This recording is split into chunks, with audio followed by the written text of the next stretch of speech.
Okay, so I had to restart this video. I had a phone call in the middle of the last one. So again, I just do a quick sketch of what the graph looks like. This is called a rose. So they call these kinds of graphs roses, and you have to be specific with how many petals. This particular graph has a rose with 4 petals.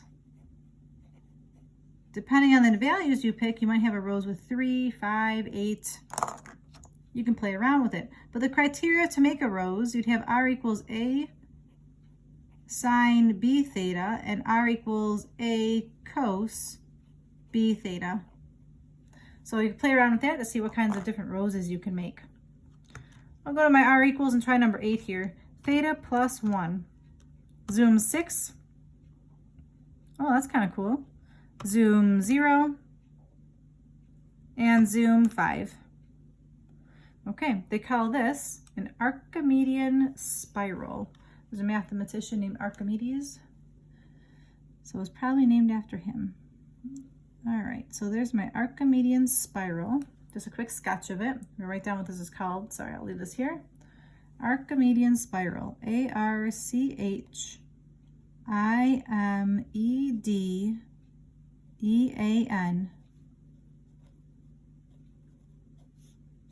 Okay, so how do you make an Archimedean spiral?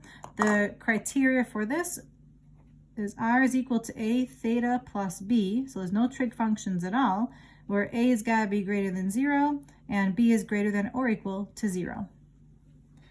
Okay, now the last element here, those are actually the 8 different types of graphs to be familiar with, and I'm going to take you through how to actually graph one on your polar axes. So my challenge, first of all, is look at these 8 types of graphs and try to figure out what this 9th one is going to be a graph of before we actually graph it. We have r equals 4 cos 2 theta. So there's no adding or subtracting, but it does have a trig function, and it has an a and a b value. Can you figure out which graph it'll be? You got it. It should be a rose of some sort. It's got a value of 4, a b value of 2, and it's using cosine. So I'm going to show you how to graph this rose. This is going to be very tricky. I recommend that you have a straight edge and your graph paper when you do this. Okay, so here's my calculator. I'm going to go ahead and type in the equation. 4 cos 2 theta. I want to see what the graph looks like. So we got a zoom 6, zoom 0, and a zoom 5. All right, so again, this is going to be another 4-petaled rose. And to actually get the points to plot, you need to change your window. Because if I look at your table setup, if I look at my table right now, mine is actually going by increments of 5 from a different question that I had used, but yours is probably going by increments of 1. So to change your table, I'm going to write down my steps here. You need to change your table.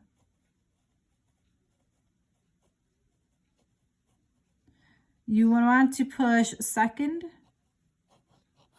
window, and let's see what that does. Second window, it brings me up with this. I want to change my table start. A good place to start would always be 0, so I'm going to leave that the way it is. And then my change of table. So what am I going to change my table to go by? Well, if I look at my polar graph paper, I'm going by increments of something. What am I going by? This is pi over 12. This would be 2 pi over 12, 3 pi over 12, 4 pi over 12, 5 pi over 12, 6 pi over 12. So I'm going by increments of pi over 12. So I'll change my table to go by increments of pi over 12. So I'm going to type in second pi divided by 12.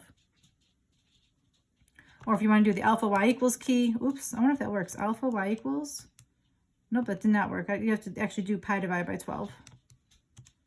All right, so I did 0, pi divided by 12. Now if I look at my table, what I'm going to do, and this is, you might need to pause, I'm going to go through this kind of briefly on how to graph this 4-petal rose. So I've got my graph paper here. I'm going to use a pencil just in case I make a mistake. No, I think I'm pretty confident. I'll use my whiteout if I make a mistake. So what I'm going to do is I'm going to go to this first point and plot it. It says theta is 0 and the radius is 4. So theta is 0 would be this line right here. Where's my straight edge? So here's my theta equals 0, and the radius is 4. So 1, 2, 3, 4. There's my first point.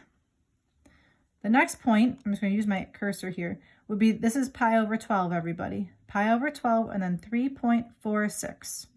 So here's pi over 12. I'm moving my ruler to be on that same line as pi over 12. And you count out 3.5 roughly. 1, 2, 3.46 might be here. So I'm using my straight edge to help me keep track of where I am. So that's the first point, 0, 4. This is pi over 12, 3.46. I'm going to pivot my straight edge here to pi over 6 and go out 2 spaces, 1, 2. Then I go to the next spot, and at the next spot, it's going to be at 0. Then the next spot is -2. This is where it gets to be tricky. So on this line, it's supposed to be -2. I'm on this line right up here, but it needs to be -2, so I have to go in this direction. 1, 2. Remember, that's a ray in the opposite direction. Then it goes to -3.4, so I'm going to keep pivoting my straight edge, and I'm going to plot where -3.4 is. Well, over here would be +3.4. I got to go to -3.4. -1, 2, 3.4 might be here. And I'm going to keep on going. The next one is at -4. -1, 2, 3, 4. Then it goes to -3.4 again, so I keep on pivoting. So someplace around here. Okay, then it goes to -2. So keep on rotating it. Then my calculator here does have an E. That's scientific notation. That's essentially saying the number 0. So I'm going to go to the next mark here, and it goes back to the pole, which I already have a point there. So I'm going to arrow down a little bit here. I'm going to put that back up at the top of my screen. All right, so I just left off here at that 0 point. So the next one is at 2. So I'm going to pivot my ruler. Let's see, I lost track. So I was here, then this one was at 0. Then I pivot my ruler again. So at this spot, it's 2. So it's 2 in the positive direction. So it's 1, 2 in the positive direction. Then I'll pivot, and it's at 3.4 for the next point. 1, 2, 3.4 would be here. Then I pivot, and it'll be at 4. 1, 2, 3, 4, and this would be a good spot to make sure you're, doing a pretty decent job here. 3.1416, isn't that pi? So at pi, we're 4. So we're looking pretty good so far. Okay, at the next spot here after pi is 3.4 again. Keep on pivoting. We're at 2 again. It's pretty symmetric. After the 2, we have that weird E value. Okay, I'm going to put that back to the top of the screen so I can continue on. But again, that E value right here is really essentially the number 0. So I'm going back to 0, plotted the 0 here, boom.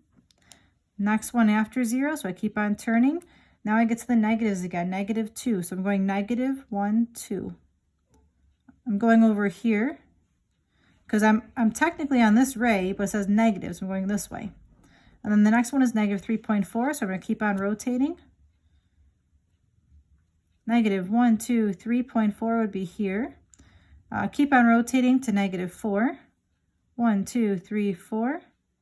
Then -3.4 again. I just keep on rotating. 1, 2, 3.4. Then it goes to -2. -1, 2. And then it goes back down to 0 again. Whew. All right, so I just noticed I missed a point here. It's going to have to be symmetric, so I missed a point here. I got a little excited and moved my ruler out of the way because it's got to be a 4-leaf, 4-petal rose. So this graph was supposed to look like. I just use a pencil here to connect this and try to make it curvy like the one on my calculator.